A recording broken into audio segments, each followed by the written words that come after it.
Hello बच्चों, कैसे हो। आज हमारा है दूसरा लेक्चर प्रिंसिपल्स ऑफ इनहेरिटेंस और वेरिएशन का। इससे पहले लेक्चर में हमने देखा था कि मेंडल जी ने उनका वर्क कैसे किया था, उनको सक्सेस कैसे मिला, उनकी स्ट्रैटेजी क्या थी, उन्होंने कौन सा प्लांट यूज़ किया था जेनेटिक स्टडी करने के लिए, जिसमें कि हमने देखा कि पायसम सेटाइवेंडा कि P plant, garden pea plant जो है उस पर उन्होंने पूरा वर्कआउट किया था।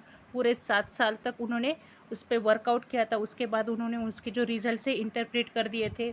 हमने इसके रीज़न भी देखे कि उन्होंने पी प्लांट ही क्यों सेलेक्ट किया।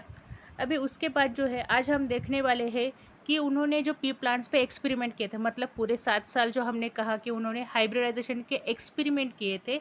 तो इस हाइब्रिडाइजेशन के एक्सपेरिमेंट करने के लिए प्रोसीजर क्या है, ये आज हम डिस्कस करने वाले हैं। तो इस हाइब्रिडाइजेशन एक्सपेरिमेंट में पहली जो स्टेप है वो है हमारी selection of true breeding varieties. मतलब कि जो पेरेंटल प्लांट है, जो पी प्लांट पे उन्होंने वर्कआउट किया था, उसकी ट्रू ब्रीडिंग वैरायटीज़ उनको आइसोलेट करनी थी या कलेक्ट करनी थी। तो इसके लिए मेंडल जी ने क्या किया, उन्होंने पेरेंटल जनरेशन लिया। मतलब कि दो प्लांट लिए, दो अलग अलग वैरायटीज़ के ट्रू ब्रीडिंग प्लांट्स लिए उन्होंने, जो कि अलग अलग ट्रेड के और सेम ट्रेड के लिए है, और उसमें सेवरल जनरेशन के लिए उसको क्या कर दिया, उन्होंने ग्रो कर दिया। तो उन्होंने ये जो पी प्लांट सेलेक्ट किए थे, पेरेंटल प्लांट सेलेक्ट किए थे एक कैरेक्टर के, स्पेसिफिक कैरेक्टर के, उसको उन्होंने सेवरल जनरेशन के लिए क्या कर दिया, ग्रो कर दिया।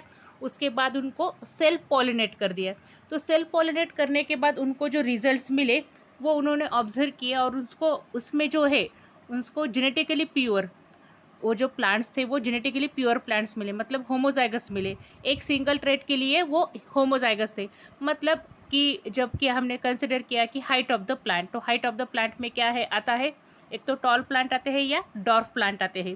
तो टॉल प्लांट के लिए दो अलग अलग अलिल्स रहते, अगर दोनों भी सेम अलिल्स रही तो वो क्या हो जाएगा, होमोजाइगस हो जाएगा। तो ऐसे होमोजाइगस प्लांट्स उन्होंने सेलेक्ट किया, उसको बोलते हैं हम true breeding varieties, true breeding varieties. तो दो अलग अलग ट्रेड के लिए उन्होंने ऐसे प्लांट्स क्या कर दिए, आइसोलेट कर दिए, और उसको क्या कर दिया, उनको पेरेंटल प्लांट बोल के यूज़ किया। ओके। अब नेक्स्ट जो स्टेप है वो है हमारी हाइब्रिडाइजेशन स्टेप या आर्टिफिशियल पॉलिनेशन। मतलब उन्होंने वो जो ट्रू ब्रीडिंग वैरायटीज़ उनको मिली, तो उससे उनको क्या कर दिया, उनको हाइब्रिडाइज कर दिया। तो हाइब्रिडाइजेशन में हम क्या करते हैं कि जो इंडिविजुअल्स या दो जो प्लांट्स है जिनको जिनमें कॉन्ट्रास्टिंग कैरेक्टर है, मतलब एक दूसरे के अपोजिट कैरेक्टर से उनको क्रॉस करना, उसको हम बोलते हैं हाइब्रिडाइजेशन। तो मेंडल जी ने क्या किया था, मेंडल जी ने जो प्लांट्स पहले स्टेप में आइसोलेट किए थे, ट्रू ब्रीडिंग वैरायटीज़ उन्होंने आइसोलेट की थी।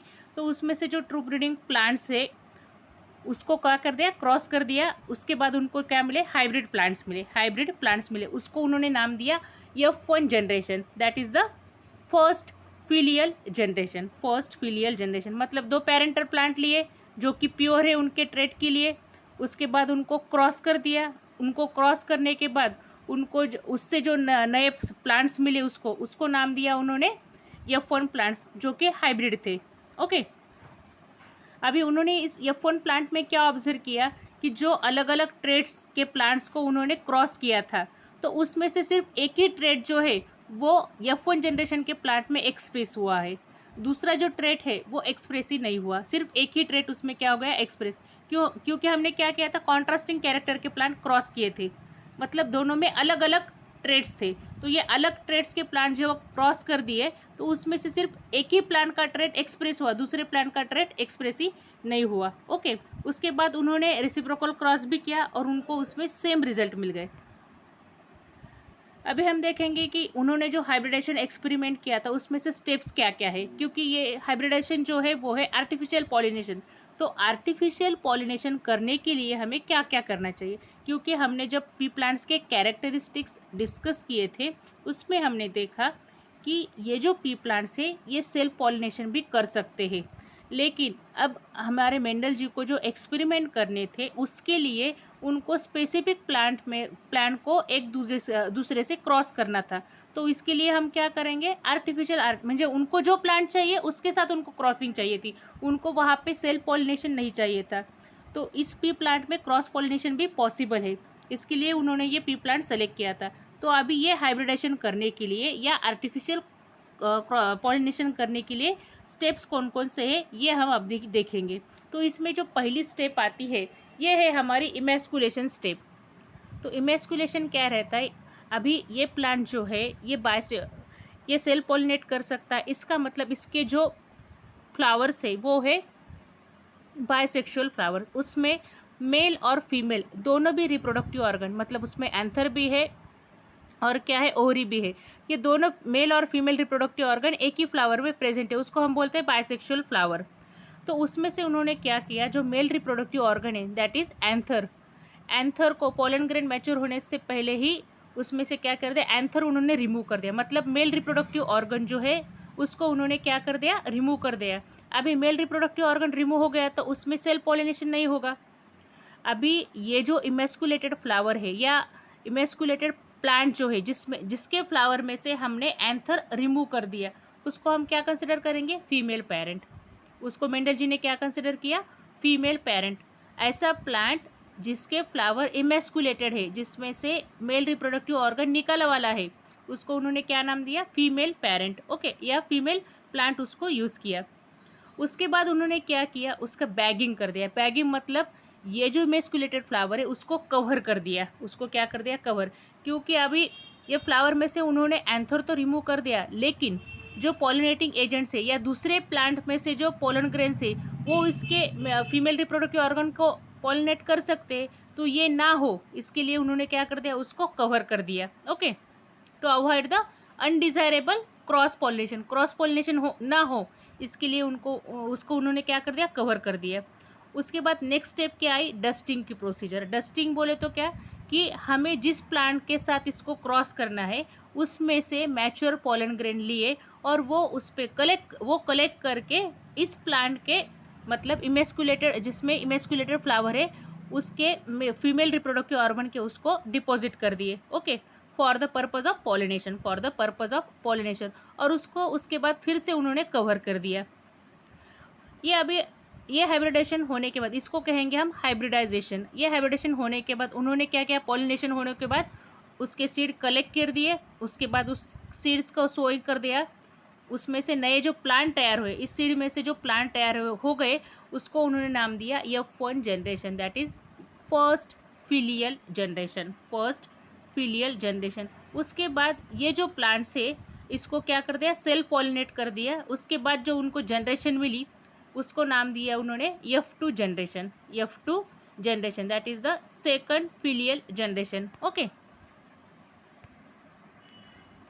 अभी स्टेप थर्ड में क्या है, self pollination of F1 plants. उसमें हम सेम देखेंगे कि जो हमारे टू इंडिविजुअल्स है जिसके जीनोटाइप सेम है उसको क्रॉस कर दिया, जिसको हम सेल्फिंग या सेल्फ पॉलिनेशन बोलते हैं, और उसके बाद उनको जो प्लांट्स मिले उसका नाम दिया F2 जनरेशन प्लांट और द F2 प्लांट।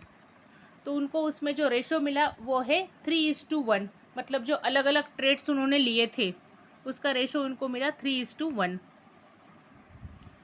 अभी मेंडल जी ने जो एक्सपेरिमेंट किए अलग अलग, मतलब जो क्रॉसेस किए, जो हाइब्रिडाइजेशन किया, तो उनके जो रिजल्ट्स थे उन्होंने वो स्पेसिफिक टाइप में एक्सप्लेन किए थे, उसको बोलते हैं चेकर्ड बोर्ड मेथड या पुनेट स्क्वायर। मतलब अभी हम उस तरह से उसको स्टडी करते हैं। तो पुनेट स्क्वायर जो है, it is an square diagram that is used to predict the genotypes of a particular cross और द ब्रीडिंग एक्सपेरिमेंट। मतलब हम जब हाइब्रिडेशन एक्सपेरिमेंट करते हैं उसके बाद हमें जो जीनोटाइप्स मिलते हैं प्लांट्स के, तो वो जीनोटाइप्स जो है वो हम स्पेसिफिक डायग्राम में, स्क्वायर डायग्राम में स्टडी करते हैं, उसको हम बोलते हैं पुनेट स्क्वायर। तो इसको पुनेट नाम कब दिया, इसको जो ये स्क्वायर डायग्राम को डिस्कवर करने वाले जो साइंटिस्ट है उनका नाम है Reginald C Punnett. He devise this process in 1905।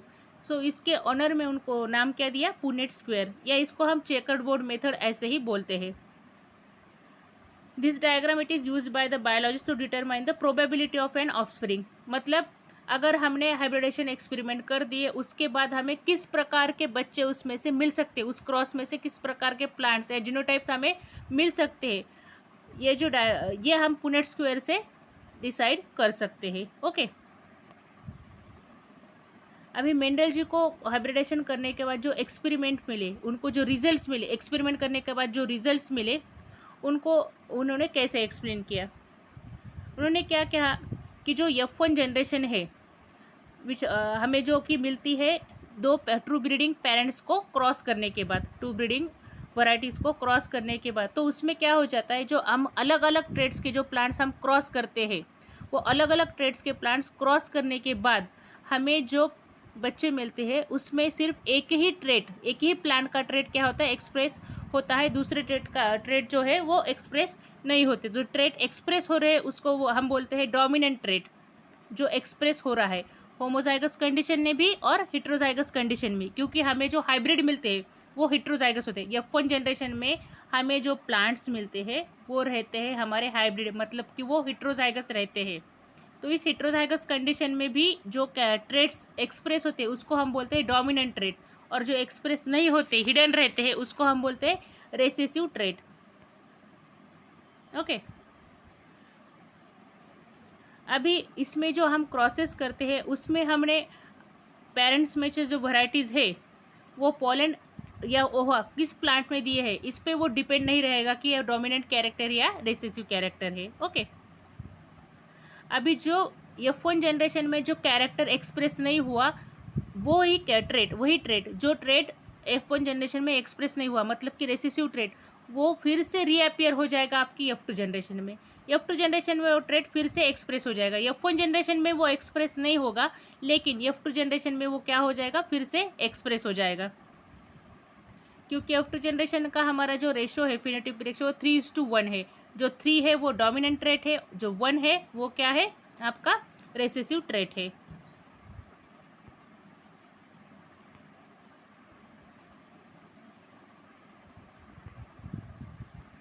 उसका जो एग्जाम्पल है वो है मेंडल्स मोनोहाइब्रिड क्रॉस। तो मेंडल जी ने जो एक्सपेरिमेंट किया था मोनोहाइब्रिड क्रॉस, अभी मोनोहाइब्रिड क्रॉस हम किसको बोलते हैं, एज हमने जो कहा कि मेंडल जी ने क्या किया था, दो प्लांट्स सेलेक्ट किए, ट्रू ब्रीडिंग प्लांट्स। तो ऐसे दो प्लांट्स उन्होंने सेलेक्ट किए थे जिनमें से जो कि सिर्फ एक ही कॉन्ट्रास्टिंग पेयर ऑफ कैरेक्टर्स में क्या है, अलग अलग है। उसमें एक जो है वो कॉन्ट्रास्टिंग पेयर जो है कैरेक्टर की वो क्या है, अपोजिट है, एक दूसरे के अपोजिट है, उसको हम बोलते हैं मोनो हाइब्रिड क्रॉस। मतलब उनमें सिर्फ एक कैरेक्टर का जो है वो डिफरेंस है, बाकी पूरे कैरेक्टर उन प्लांट्स में सेम है। ओके, उसको हम क्या बोलते हैं, मोनो हाइब्रिड क्रॉस। तो उन्होंने हम एग्जाम्पल कंसिडर करेंगे कि टॉल पी प्लांट और the dwarf P plant. Okay, तो इनमें इन दो ट्रू ब्रीडिंग वैरायटीज़ में उन्होंने क्या कर दिया, क्रॉस कर दिया। उसके बाद उन्हें जो सीड ऑब्टेन हुआ उसका क्रॉस पॉलिनेशन कर दिया, उसको कल्टीवेट कर दिया, और उसमें से उन्हें मिला F1 जनरेशन, मतलब कि हाइब्रिड प्लांट्स मिले। तो इस हाइब्रिड प्लांट में हाइब्रिड प्लांट्स जो मिले उनको F1 जनरेशन में, ये पूरे के पूरे क्या थे, टॉल प्लांट्स थे। मतलब टॉल ट्रेट जो है वो क्या है, डोमिनेंट ट्रेट है, और जो डॉर्फ है वो क्या है, रेसेसिव ट्रेट है। अभी F1 जनरेशन में सारे के सारे ऑफस्प्रिंग जो है वो क्या आ गए, टॉल प्लांट आ गए। ओके, अभी उनको सिमिलर रिजल्ट कब मिले, मतलब उन्होंने कौन से भी प्लांट, दोनों में से कौन से भी प्लांट्स का ओहा या पोलन ग्रेन लिया तो भी उन्हें क्या मिले, सेम रिजल्ट्स मिले, उनको क्या मिले, सेम रिजल्ट्स मिले।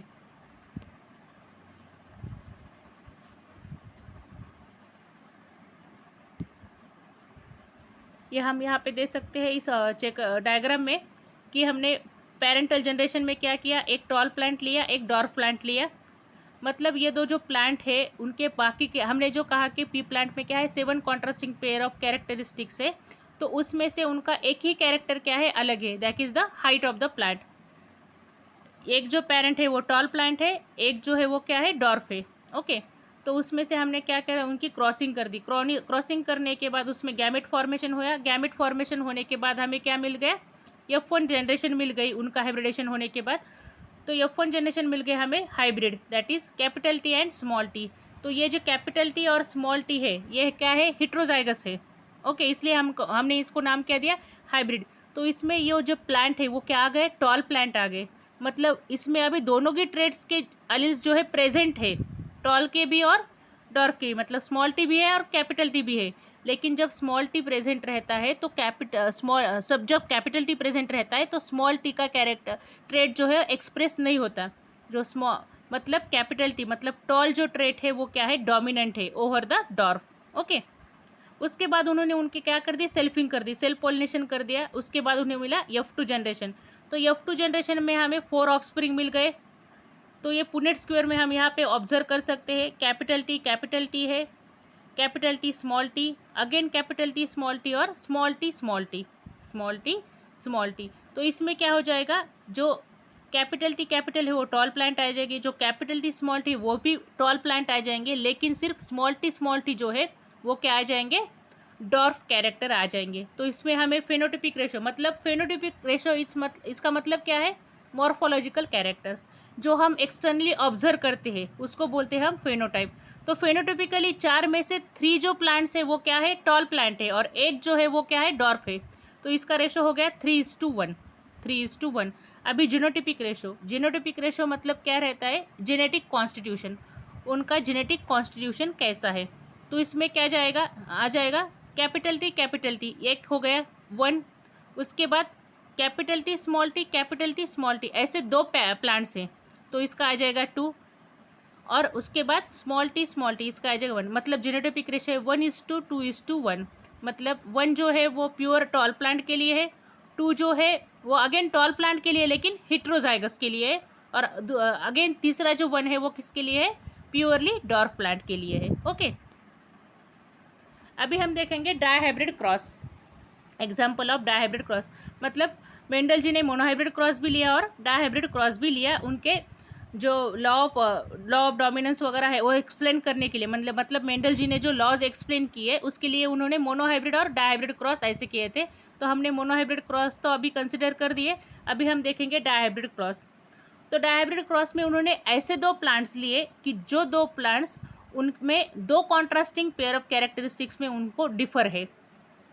These are the having the difference within 2 pair of contrasting character, ऐसे 2 प्लांट जिसमें 2 पेयर ऑफ कॉन्ट्रास्टिंग कैरेक्टर क्या है, अलग अलग है, अलग अलग है। तो उन्होंने उसमें क्या कर लिया कि रिंकल्ड ग्रीन सीड लिए और round yellow seed, wrinkled green seed और राउंड येलो सीड, और उनको क्रॉस कर दिया, उनको क्या कर दिया, क्रॉस कर दिया।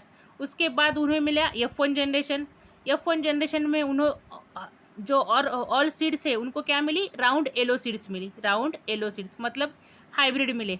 ओके, मतलब कि round shape and yellow colour of seeds, round shape and yellow colour of seeds, ये जो दोनों है वो क्या है, डोमिनेंट है, ये दोनों क्या है, डोमिनेंट है। और रिंकल्ड और जो ग्रीन है वो क्या है, रेसेसिव है। तो इस मोडा हाइब्रिड क्रॉस में उनको जो फेनोटिपिक रेशो मिला, फेनोटिपिक रेशो मिला वो क्या है, 9:3:3:1। जो रेशो हमें मोनोहाइब्रिड क्रॉस में क्या मिला था, 3:1, इसमें डायहाइब्रिड क्रॉस में हमें मिला 9:3:3:1। ओके,